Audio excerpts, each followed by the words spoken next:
Bueno, como se suele decir, por último, pero no menos importante, para finalizar la sesión, vamos a dar la palabra a Otto Gernemann, que es el responsable de regulaciones y de seguridad de SIC AG. Cuando quieras, Otto.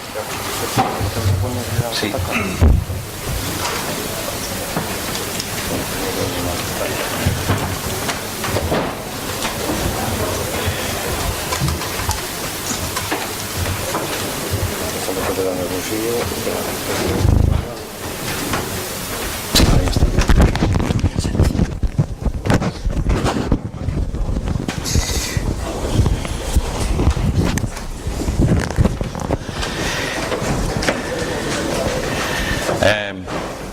Egunon, Jaun Andreok.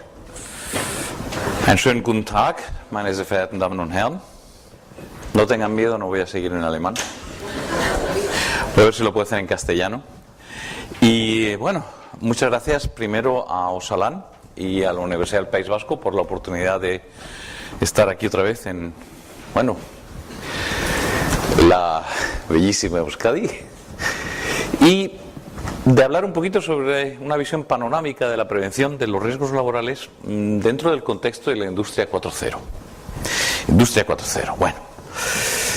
Una pequeña presentación. Nuestra compañía se dedica a sensores, no voy a decir mucho, somos unos 9.000 personas en todo el mundo y nos dedicamos a fabricar todo tipo de sensores. Si ustedes van a un aeropuerto y dejan una maleta y la maleta no llega, es seguramente porque algo ha pasado, pero generalmente la maleta llega y llega porque su maleta tiene un código de barras que luego es leído por un dispositivo de nuestra compañía.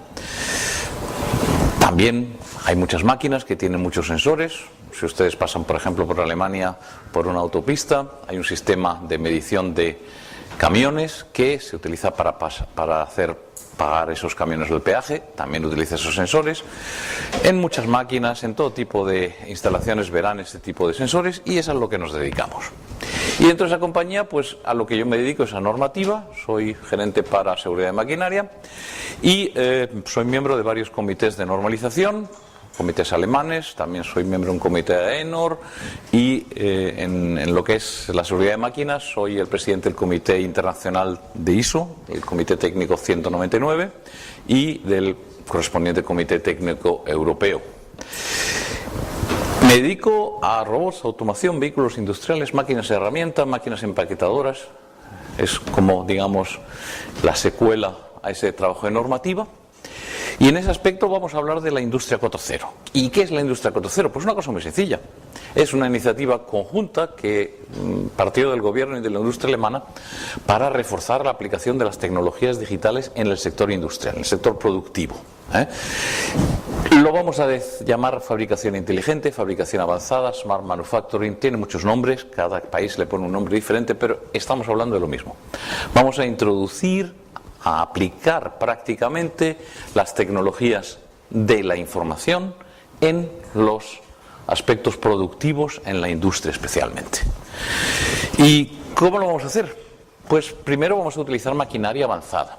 Esa maquinaria ya existe generalmente. Pongamos por ejemplo un robot paletizador, que lo que hace es paletizar paquetes, crear un palet que luego se va a enviar a una máquina que lo va a envolver con una cinta de plástico, se va a llevar a un camión y aparecerá al cliente. Bueno, pues este palet naturalmente tiene tamaños diferentes, queremos tener una paletización flexible y por lo tanto tendremos riesgos diferentes. Ahí es donde entra esa tecnología digital que podemos aplicar para adaptar esa fabricación a las necesidades, no solamente de la fabricación propia, sino a las necesidades de seguridad laboral que están unidas al uso de esa máquina por personas. Estamos hablando de robots móviles, de robots colaborativos, ya veremos un poquito más con atención ese aspecto. Estamos hablando también de que vamos a mover material, vamos a transportar material, vamos a distribuir material de una manera más flexible. Se van a utilizar mucho más vehículos industriales autoguiados, AGVs, vamos a tener manipuladores y grúas robotizadas, eso ya existe en algunos puntos del mundo a gran escala. Estamos hablando, por ejemplo, de grúas portuarias que manejan contenedores completos y que están absolutamente robotizadas, o sea, funcionan como si fuera un robot, ya no tienen ni siquiera personal conductor de grúa que la controla y que la mueve. Y lo que vemos es que va a haber una interacción masiva entre la persona y la máquina. Antes lo que estábamos era dividiendo, ¿eh?, la máquina por un lado, la persona por otro. Ahora vamos a unir, lo vamos a ver, o lo estamos viendo mucho más ya en las estaciones de carga y descarga. Tenemos una interfaz del operador mucho más complejo, una interacción que es mucho más inmediata, pero lo que va a crecer es la incertidumbre. Y solo una fabricación inteligente, una fabricación avanzada, eso solo es posible cuando estamos eliminando o controlando esos riesgos. Hablamos de eliminar riesgos. Tenemos también que hablar un poquito de los conceptos generales. Eliminar riesgos es muy difícil. Lo que vamos a hacer es intentar eliminar peligros, que son los orígenes de los riesgos. El riesgo es la combinación de el efecto de un peligro y su exposición, y tenemos que tener en cuenta que lo que vamos a intentar es eliminar esos peligros o, si no es posible, vamos a reducir, controlar los riesgos que están unidos a esos peligros. Y para que vean que, bueno, en todo el mundo se cuecen habas o se hace la sopa con agua, pues un par de datos de modos de operación y origen de accidentes en Alemania.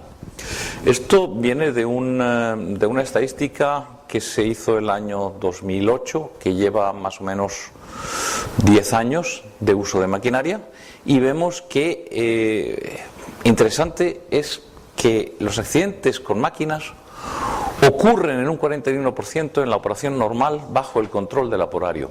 Ocurren muy pocas veces, un 20% solamente en la operación automática, y lo que temíamos antes, que decíamos que la mayor parte de los accidentes ocurren en situaciones especiales, solo es un 40% en la operación anormal. Luego vemos que cuando ya estamos hablando de los accidentes que han ocurrido en máquinas que estaban bajo el control del operario, resulta que en un 67%, digamos 2/3, la máquina ha alcanzado el operario que estaba en reposo. O sea, esa típica, no, es que ha metido la mano donde no tenía que hacerlo. Eso es realmente un mito, es una pequeña patraña que se ha utilizado mucho para pasar responsabilidades y no se puede aceptar más.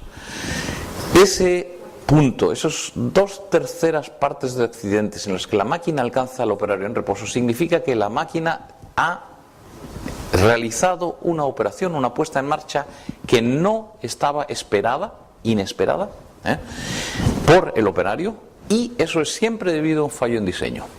No es un fallo de operación, no es un fallo del comportamiento humano, es un fallo de diseño de la máquina.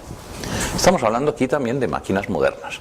Y estamos hablando de un número de accidentes que es impresionante. Son 277.000 accidentes que han ocurrido bajo el control del operario, y 2/3 de ellos, podemos hacer números fáciles, más o menos 180.000 accidentes provocados por puestas en marchas intempestivas. Y si miramos un poquito más qué es lo que ha ocurrido en los últimos años, esto es ya un segundo estudio, y vemos que ha habido un aumento del porcentaje de accidentes por deficiencia de seguridad técnica de la maquinaria.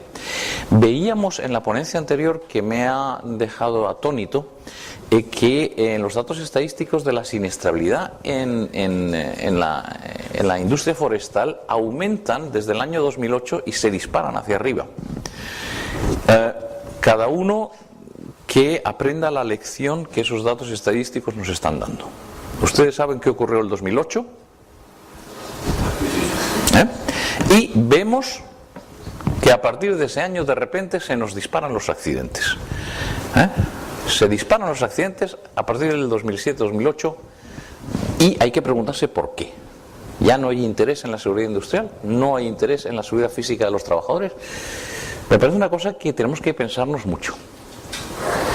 Pero vamos a pensarlo de una manera muy diferente. ¿Ustedes qué creen? ¿Qué daño económico pueden tener accidentes en maquinaria, o han tenido accidentes en maquinaria en los últimos años en la Comunidad Europea o en Alemania? Para que se hagan una idea, en Alemania las compañías alemanas han tenido pérdidas económicas de 11.000 millones de euros, voy a repetirlo, 11.000 millones de euros datos estadísticos del año 2015, y son datos ofrecidos voluntariamente por las compañías. No estamos hablando de datos producidos por gastos médicos, prevención, accidentes, pagos por algunas, rentas. No, estamos hablando de pérdidas de producción. 11.000 millones de euros. Accidentes con maquinaria, no caídas, no accidentes en itinere, accidentes con maquinaria.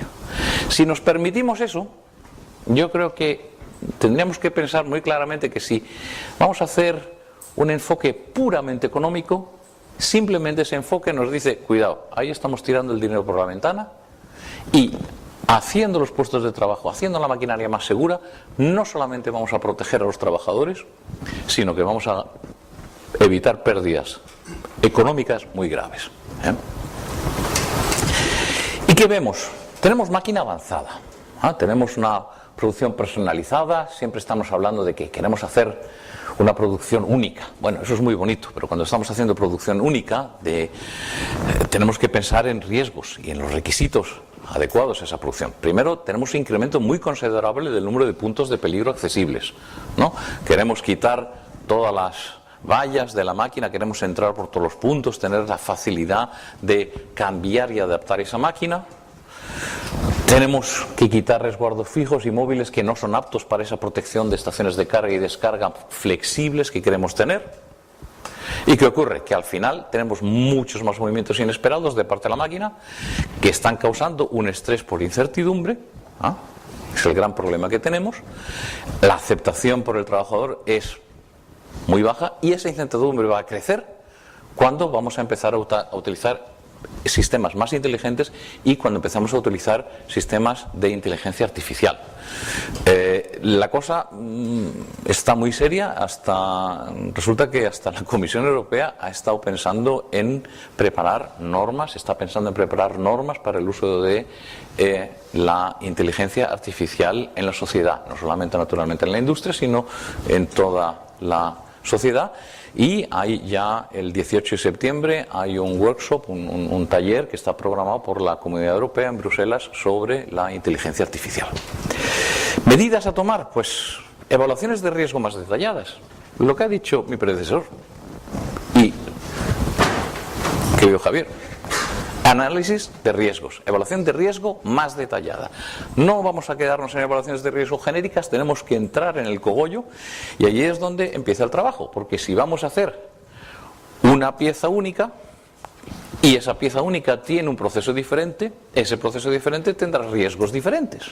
Con lo cual, ¿qué es lo que vamos a hacer? ¿Vamos a estar todo el día haciendo evaluaciones de riesgo? Tampoco eso es posible.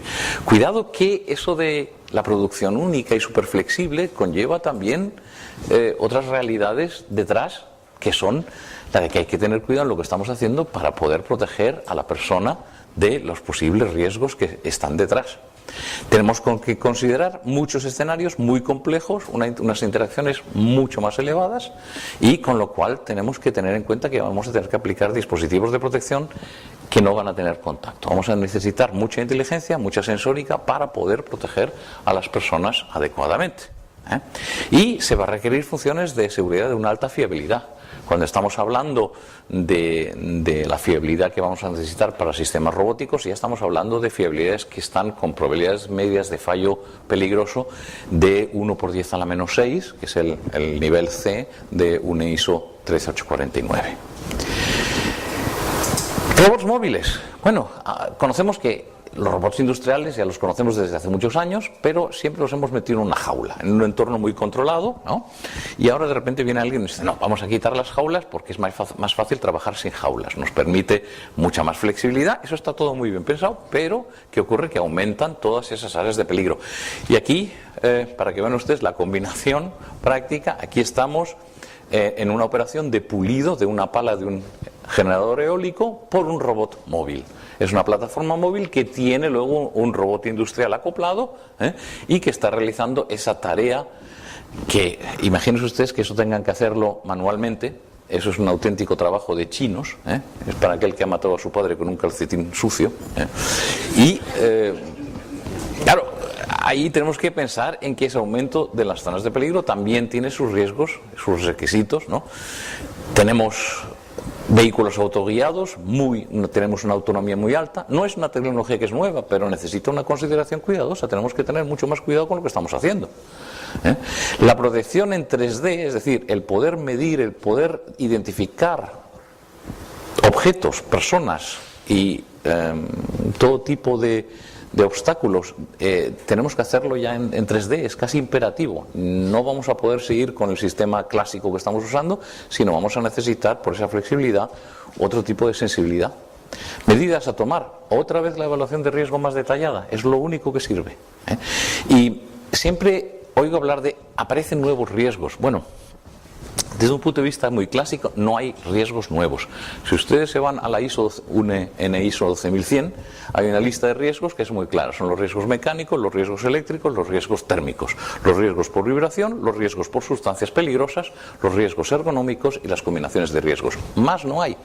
¿Que estamos hablando de nuevos materiales? Materiales nano. Originan riesgos por sustancia. Estamos hablando de emisiones. Ya eso está considerado en la 12100.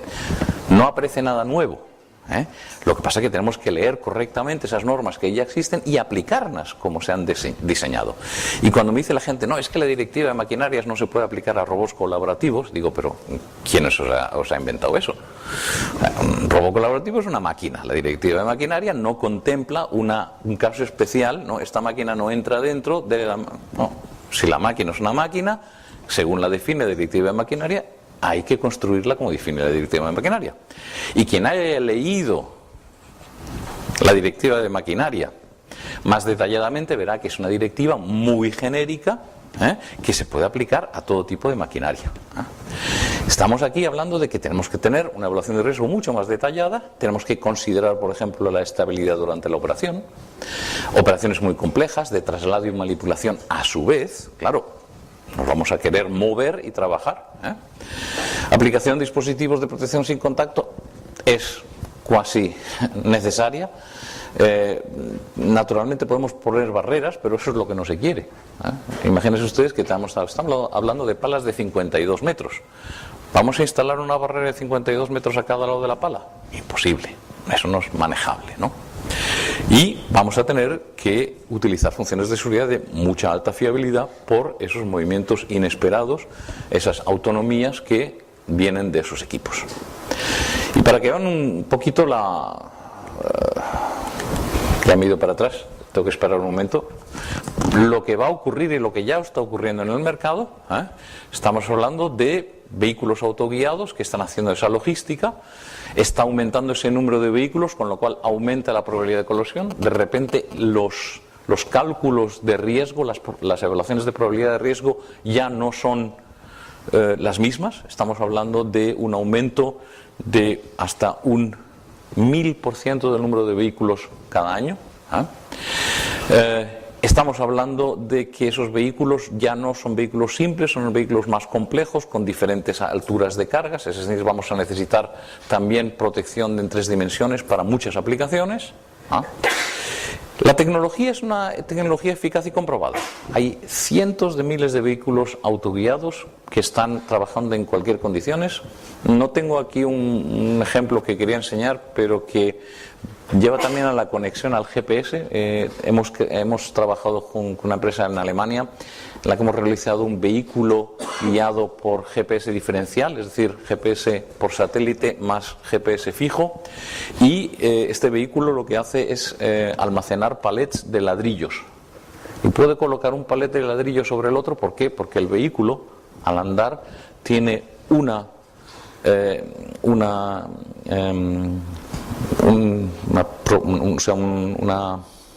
me está fallando la palabra en castellano, una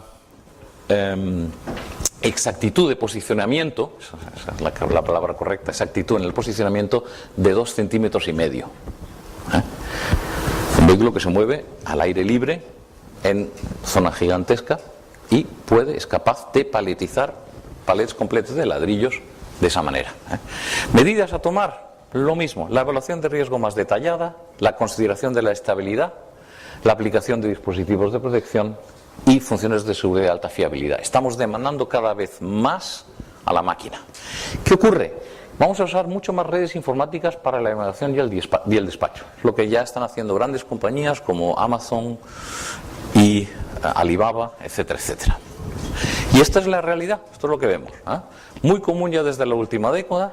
Esos AGVs reducen considerablemente riesgos ergonómicos en tareas de carga, descarga y transporte. Esto es fabricación de motores, esto es logística autónoma. Desgraciadamente, los conceptos de ingeniería siguen basándose en la permisibilidad de contactos físicos. Hemos dicho, vamos a permitir ese contacto físico, y la norma actual que tenemos de momento, que no está armonizada, cuidadito, que no está armonizada, pero es la norma europea, acepta contactos iniciales de 250 newtons hasta 400 newtons. Estamos hablando de 25 kilos, para decirlo de una manera más sencilla, aunque kilogramo no es la fuerza, hasta 400 newtons, 40 kilogramos. Y ya vamos a hablar un poquito de incertidumbre. Cuando estamos desarrollando algo, es bueno saber lo que estamos haciendo. ¿Ustedes creen que en maquinaria podemos hacer una maquinaria segura sin conocer los riesgos que la maquinaria tiene? Pues lo estamos haciendo desde hace siglos. Nadie, de momento, hasta hace muy poco, ha podido definir cuáles son las fuerzas máximas permisibles que una máquina puede ejercer sobre un cuerpo humano. Existen primeros estudios, ya veremos luego que estamos intentando movernos fuera de ese campo de la incertidumbre, y vemos también que algunos vehículos industriales, pues, por ejemplo, resuelven problemas, pero crean otros. Imaginemos este vehículo industrial maravilloso, que es capaz de entrar por debajo de un carro, llevarse ese carro, tengo una flexibilidad en logística impresionante, y ahora si necesito realizar alguna tarea, tengo que agacharme, ¿no? Y si necesito apretar el botón de parada de emergencia, ahí lo tenemos. ¿Cómo hacemos eso? Cuando estamos hablando de logística vienen ideas fabulosas. O sea, yo hace un par de meses recibí una noticia de un compañero, me mandó una página de internet, una compañía fabricante de automóviles del norte de este país tuvo la magnífica idea de que para mantenimiento, para las tareas de mantenimiento, en los que las personas de mantenimiento a lo mejor necesitan una pieza, necesitan pequeñas partes y tal, que eso se haría con drones. Iban a hacer todo el transporte del material de mantenimiento dentro de la factoría con drones aéreos. Bueno, yo no sé si esas personas han oído o han estado jamás en una obra, en lo primero que le dan a uno es un casco y le dicen, nunca te pongas sobre una carga suspendida. Bueno, no nos ponemos sobre cargas suspendidas, pero tenemos drones volando por encima de la gente. Es un poquito la necesidad no ya es tan a la par con la posibilidad técnica. Podemos construir guillotinas muy bonitas, pero seguimos matando a la gente con la guillotina. Tampoco funciona eso, ¿no?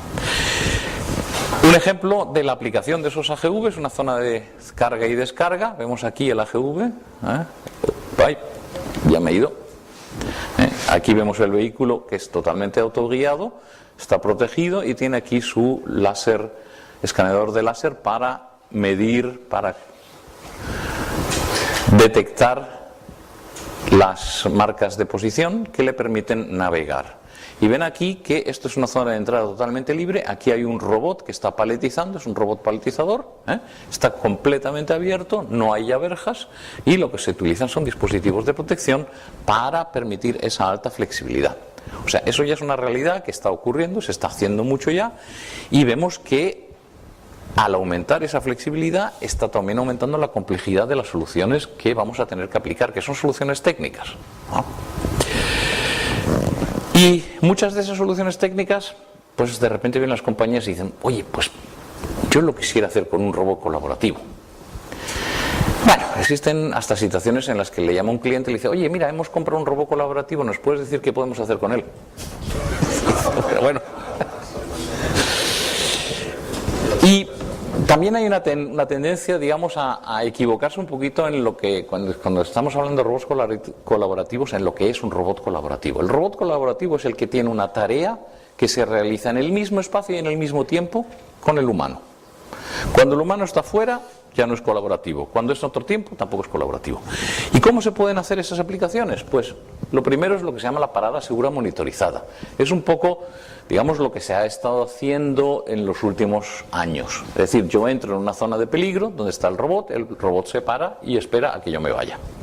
Si lo hago bien, si lo diseño bien, hasta lo puedo hacer de tal manera que yo simplemente al apartarme del robot, el robot puede comenzar su trabajo nuevamente. Guiado manual es una cosa que se utiliza mucho en situaciones cuando hay que posicionar elementos muy pesados en zonas muy pequeñas o hay que posicionar muy bien elementos pesados. Por ejemplo, no sé cómo se diría en español, a lo mejor alguien me ayuda, el cockpit de un coche, el salpicadero. Meter el salpicadero en una carrocería ya existente es una cosa muy complicada. Entonces, ¿qué hago? Cojo un robot y lo guío manualmente. Soy yo el que le dice al robot cómo se tiene que mover y el robot se mueve conmigo, ¿no? Eso es una cosa que ya existe desde hace mucho. Control de velocidad y separación. Eso va a ser el futuro. Y digo muy claramente que va a ser el futuro porque de momento es muy difícil hacerlo. De momento tenemos muy pocas posibilidades de conocer la velocidad y la posición exacta de la persona con respecto al robot. El robot sí sabe lo que está haciendo y dónde va a ir. La persona todavía no lo sabemos. No lo sabemos con la seguridad que necesitamos. ¿Y qué es lo que ocurre? Que de momento lo que estamos aplicando es lo que se dice la limitación de fuerza y energía. Es lo que generalmente se conoce como cobot, pero no lo es. O sea, es una de las maneras de hacerlo. Y es la manera que tenemos ahora, porque la tecnología existe, pero esa tecnología tiene una limitación muy grande. Es exactamente esto, la limitación de la fuerza y la energía. ¿Por qué hemos utilizado los humanos los robots? Porque los robots estaban haciendo lo que los humanos no queríamos hacer, trabajar duramente. Y eso es sencillo. Trabajo que necesita mucha energía, mucha fuerza, trabajo repetitivo y de alta velocidad. Es lo que hace el robot muy bien. Entonces, si limito la fuerza y la velocidad y la energía del robot, ¿qué es lo que estoy haciendo? Estoy limitando las capacidades del robot. Esto es un callejón realmente sin salida. Es lo que hay de momento, pero tenemos que darnos cuenta que tecnológicamente esto es un callejón sin salida. Y vuelvo a mi comentario de antes. Estamos en incertidumbre. ¿Y qué ocurre? Que pues, por primera vez, hace un par de años, la Universidad de Maguncia y el Instituto Federal de Seguridad y Higiene del Trabajo en Alemania, pues dijeron, bueno, si vamos a permitir esos robots donde nos dicen que hay una limitación de fuerza, tenemos que saber hasta qué límite tenemos que limitar la fuerza. Es decir, cuál es la fuerza máxima que vamos a poder ejercer sobre un cuerpo humano. Y empezaron a medir, con mediciones de presiones y de fuerza, por medio de un algómetro, los límites de dolor en diferentes puntos, en diferentes personas. Estamos hablando de 36 personas, no es una población muy grande, y hubo esa medición en 30 puntos, con una sonda de prueba ya muy fija, de 14 por 14 milímetros, con una arista de un radio de 2 milímetros, y se medía la presión media en cada milímetro cuadrado por medio de un sensor de presión bastante avanzado. ¿Y qué ocurre? Que al final tenemos unos valores que aparecen en un documento técnico, una especificación técnica ISO TS 15066, y que nos da esos valores sobre colisiones cuasi estáticas, es decir, presiones. El robot ya no se mueve, solo está presionándome en diferentes puntos del cuerpo, o colisiones ya dinámicas, es decir, cuando el robot se mueve y colisiona con una persona que está en el entorno. Y ahí vemos que existen estos valores que se han medido por primera vez. ¿Y qué ha ocurrido? Que la tabla permite que los valores dinámicos sean 2 veces más altos. ¿Por qué? Porque naturalmente cuando tenemos una colisión con una parte que se puede mover, solo una parte de la energía se transmite, con lo cual podemos aceptar valores más elevados. Sin embargo, una segunda medición de la misma universidad con el mismo sistema resulta en que al final se ve que las colisiones dinámicas tampoco se pueden permitir con valores tan elevados. Es una segunda medición que ha realizado el Instituto IFF de Magdeburgo en Alemania, y se han dado cuenta de cuidado de que esos valores que aparecen en esa especificación técnica son demasiado elevados y en muchos casos tienen que reducirse. Ergonomía y seguridad. Estamos hablando de que tenemos muchos casos en los que hay daños humanos por falla de ergonomía. Vamos a mirar un poquito estaciones de carga y descarga en máquinas. No tiene que ser un robot directamente, puede ser cualquier tipo de máquina. ¿Y qué encontramos allí? Pues un aumento del número de tareas de carga y descarga debido a lotes pequeños. Estamos cada vez haciendo lotes más pequeños, más personalizados, más individuales. La interacción es mucho más compleja debido a esas características variables del producto. Y como medidas, pues solo nos sirve utilizar otra vez una evaluación de riesgo detallado, aplicar dispositivos de protección sin contacto, porque son los únicos que permiten cierta flexibilidad, y necesitamos funciones de seguridad de alta fiabilidad. ¿Por qué? Porque tenemos a esas máquinas interconectadas con otras máquinas de la línea de producción, creando lo que se llama un IMS, un Integrated Manufacturing System, y resulta que al estar todas esas máquinas conectadas a la red, conectadas a los dispositivos de producción, de gestión de producción, vamos a tener una incertidumbre mucho más alta. Esas tareas van a ser mucho más desconocidas para el operario que está trabajando con esas máquinas. Y ya no solamente estamos hablando de que a lo mejor ya no vamos a tener operarios que trabajan con las máquinas, sino vamos a tener un personal de mantenimiento que luego tiene que hacer ese mantenimiento, ajuste, limpieza, etcétera, etcétera, con la máquina. Otras interacciones de las que mucha gente se olvida. ¿Qué es lo que vemos? Que nos estamos moviendo de lo que se ha denominado la programación a la autonomía. Y eso está causando una incertidumbre que va a ser, digamos, el origen número uno de los riesgos futuros en una industria más compleja. Cada vez que vamos aplicando más en profundidad las tecnologías digitales, aparecen nuevas situaciones. ¿Qué es lo que hemos hecho? Al principio hemos tenido esa automación lógica y numérica, es la máquina clásica que hemos tenido. Logística fija, con transportadores, con cintas, tareas simples, carga y descarga. Ahora, ¿qué ocurre? Ya tenemos máquinas que controlan las velocidades y las fuerzas. La máquina es ya más avanzada. Tenemos líneas, por ejemplo, donde se fabrican papel. Logística, ya es una logística fija, pero con velocidades flexibles. Y las tareas ya se van haciendo más complejas. A lo mejor tenemos máquinas en las que es necesario realizar el ajuste cuando la máquina está moviéndose. Una típica máquina que hace eso es la máquina de empaquetamiento, la que produce bolsas. Cuando estamos hablando de las bolsitas de patatas fritas, donde se envasan esas patatas fritas, son bolsas que se crean, y el ajuste de la máquina es necesario mientras la máquina se mueve. Yo no puedo ajustar esa máquina estando la máquina parada, es imposible. Manejo de datos es lo que empezamos a hacer.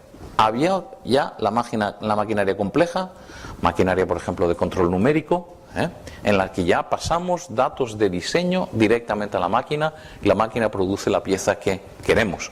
En logística ya estamos hablando de la logística móvil, de vehículos autoguiados que cargan y descargan dependiendo de las necesidades de producción de la factoría. Son tareas múltiples, ya mucho más, digamos, con una incertidumbre mucho más alta que la que puede tener una tarea compleja. Y ahora empiezan ya a entrar redes neuronales, sistemas expertos. Tenemos una maquinaria con una flexibilidad muy alta que puede hacer muchísimas cosas.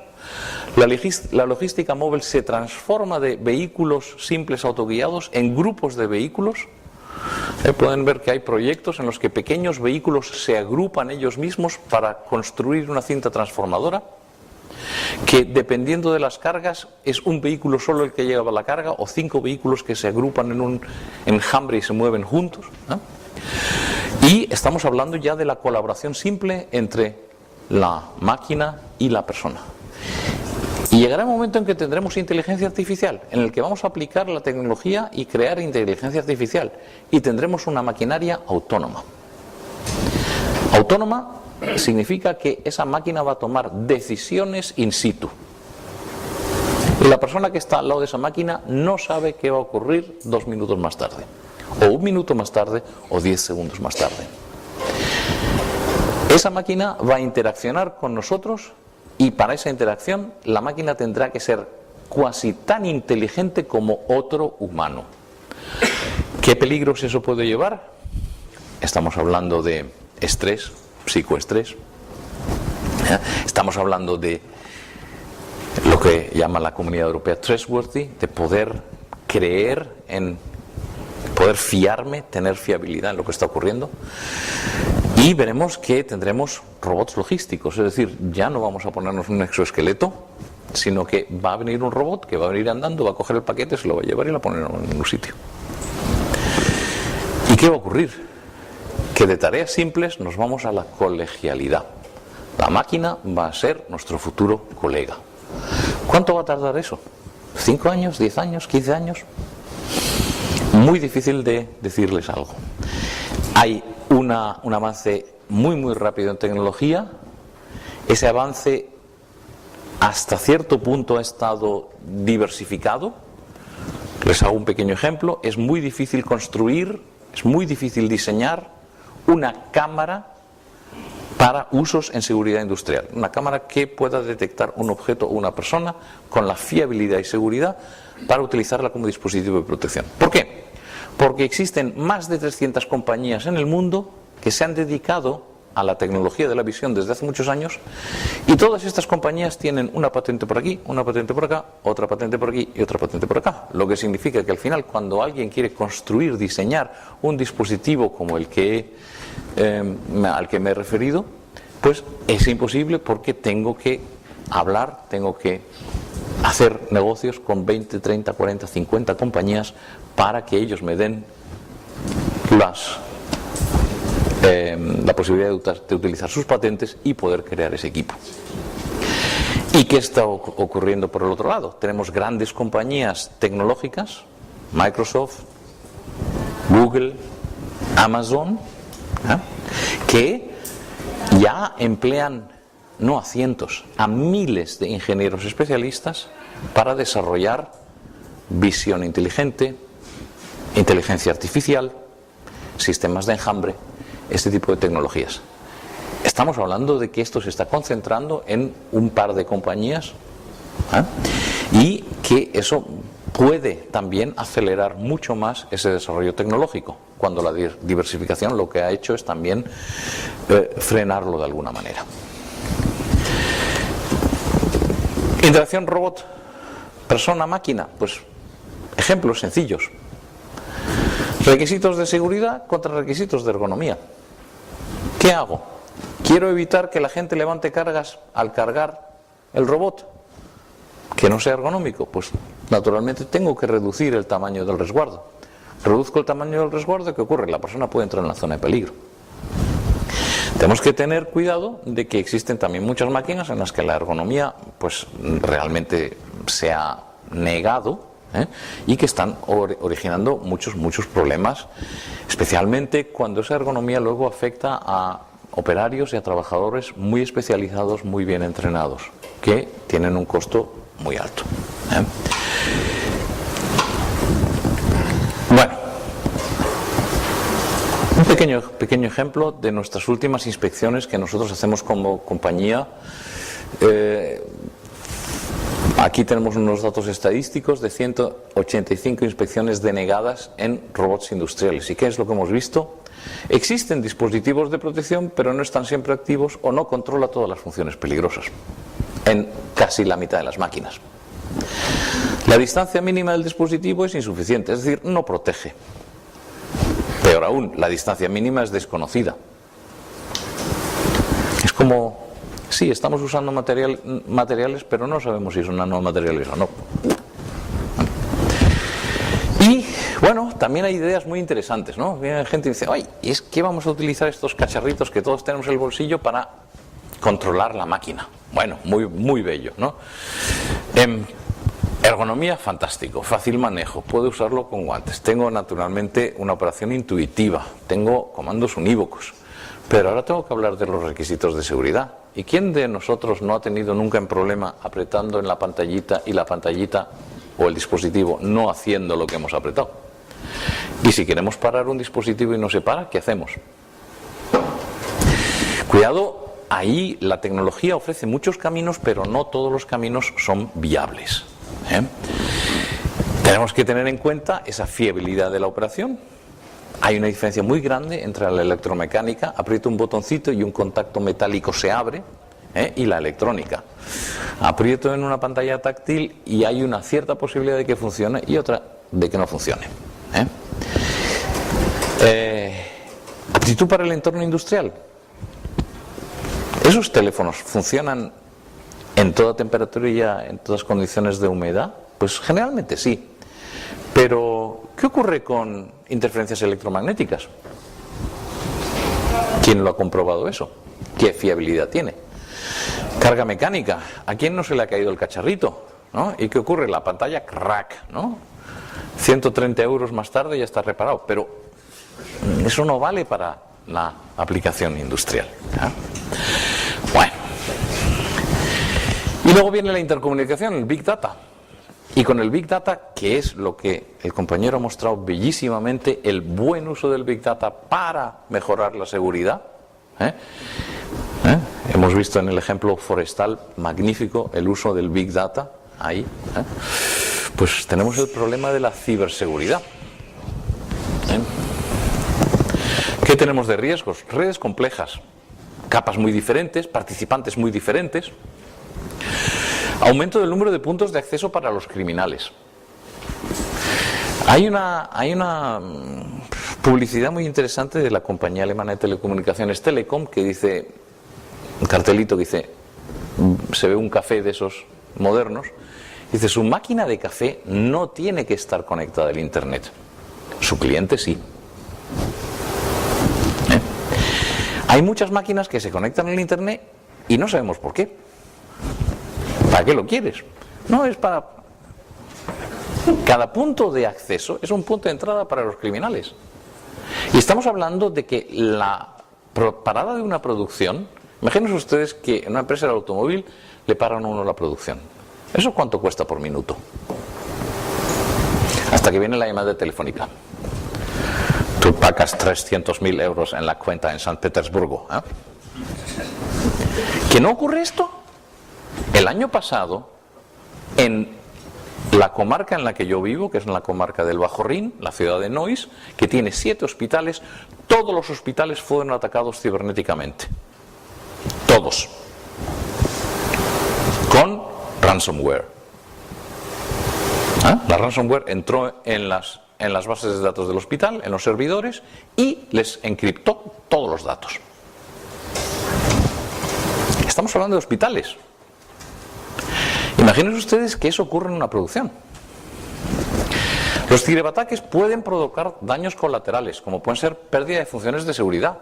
Si yo al autómata de control, que por casualidad también hace funciones de seguridad porque han sido integradas, el autómata de control sufre un ataque cibernético, ¿qué ocurre con mi función de seguridad? Con mi límite de fuerza, el límite de velocidad, con la parada de emergencia. Ahora ya no funcionan. La máquina está en total descontrol. No se esperan ataques cibernéticos directos para inducir accidentes. Eso es lo que dice mucha gente. Tampoco se esperaba que personas cogiesen aviones y los hicieran estrellarse contra edificios, pero ha ocurrido. Entonces, cuidado. Hay gente que se dedica a buscarse la vida de una manera muy rara y a veces tienen una fantasía que es muy peligrosa. Medidas de protección hay que tomar. A nivel de componente, programación del dispositivo generalmente está protegida por contraseña. Bueno, hemos hecho un estudio de nuestros dispositivos de protección que nosotros vendemos a nuestros clientes y hemos visto que solo en un 5% de los casos el cliente ha usado una contraseña para proteger su programa de aplicación, su aplicación de seguridad, de cambios no autorizados. Solo un 5%, es decir, el 95% ha dejado la contraseña como estaba. Los que tengan un router en su casa, que piensen si la contraseña que están usando no es a lo mejor la contraseña de default y es lo mejor utilizar una contraseña nueva. A nivel del fabricante de la maquinaria, asegurar que esa parametrización y esas comunicaciones de la máquina solo sean por personas autorizadas. Hay muchos medios de hacerlo. Y al nivel del usuario, restringir el acceso físico y el acceso virtual a las redes. ¿Qué es lo que tenemos que hacer? Identificar los riesgos, proteger de ataques, detectar cuando se originan esos ataques, si es necesario responder a esos ataques y, en algún momento, recuperar la funcionalidad, los datos, la producción. Vemos que muchas tareas que tenemos que cumplir y cuidado que no se esperan ataques cibernéticos directos. Yo lo escribiría de otra manera, pero no lo voy a hacer por motivos políticos. Maquinaria moderna y segura. El uso de la tecnología informática puede ser causa de graves daños personales y económicos. Sí. Tengan cuidado, tenemos que tener el enfoque en prevención. ¿Por qué? Porque tenemos un mayor riesgo de contactos peligrosos debido a una logística flexible y a una cooperación entre la persona y la máquina que va a aumentar mucho. Vamos a originar un estrés muy alto para los operadores por la incertidumbre sobre las reacciones de la máquina. Es como cuando dos personas se encuentran en una acera y uno va para la derecha y el otro también y luego a la izquierda. O dos que entran en el ascensor al mismo tiempo, ¿no? Pasa usted, no pasa usted, al final no pasa nadie. Accidentes por puesta en marcha intempestiva debido al uso de equipamiento no adecuado. Daño colateral a las personas por causa de ataques cibernéticos. También. Y a su vez, esas tecnologías que nos están creando problemas nos van a resolver mucho. Nos van a resolver tareas peligrosas. Por ejemplo, hemos visto el uso de exoesqueletos. Bueno, también es una cosa un poco extraña, ¿no? Llega una compañía de automóviles y dice, bueno, voy a usar el exoesqueleto para que mi operador, cuando esté trabajando debajo del coche, lo tenga más cómodo. ¿Y por qué tiene que estar el trabajador trabajando todo el día debajo de una carga suspendida? Ahí hay un fallo de diseño en la producción. Que el exoesqueleto ayuda, muy bien, vale, de acuerdo. Pero el fallo está en otro sitio. Mejorando la seguridad de las máquinas al aumentar la fiabilidad de los sistemas de control. Si el sistema de control es muy fiable, el operario va a tener pocas interacciones con la máquina. Evitando tareas de descarga, de carga, transporte manual, minimizando el impacto en la mayoría de lo posible. El exoesqueleto también me ayuda a realizar tareas de carga pesada. Evitando errores de operación y de manejo. Si tengo una tecnología muy moderna, puedo evitar un error de manejo. Por ejemplo, el telemantenimiento de infraestructuras. Yo puedo enviar a un técnico en medio de algún desierto a reparar, por ejemplo, un oleoducto y con todos los datos de los sensores que tiene el sistema, más datos de drones, más datos de satélites geoestacionarios, yo puedo monitorizar perfectamente lo que está haciendo esa persona o la gente que está haciendo un arreglo, un mantenimiento en un parque eólico y evitar que un error de operación, de manejo, produzca un accidente. Y lo que hago es prevenir comportamientos erróneos que sean propicios a los accidentes por una monitorización adecuada.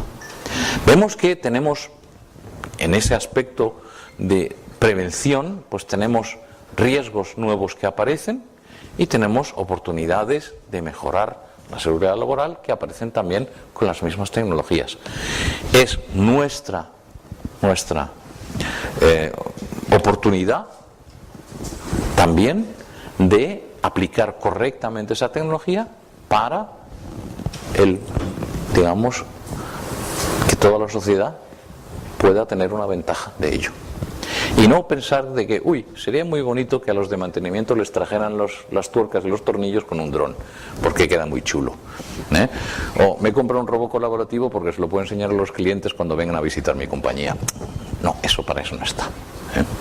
Bueno, creo que les he podido dar, digamos, una visión muy general, muy genérica, no tanto específica de lo que puede ocurrir cuando esa industria 4.0 irrumpa en nuestras factorías. Y para cualquier pregunta que ustedes tengan, yo estoy a su disposición. Muchas gracias por su atención.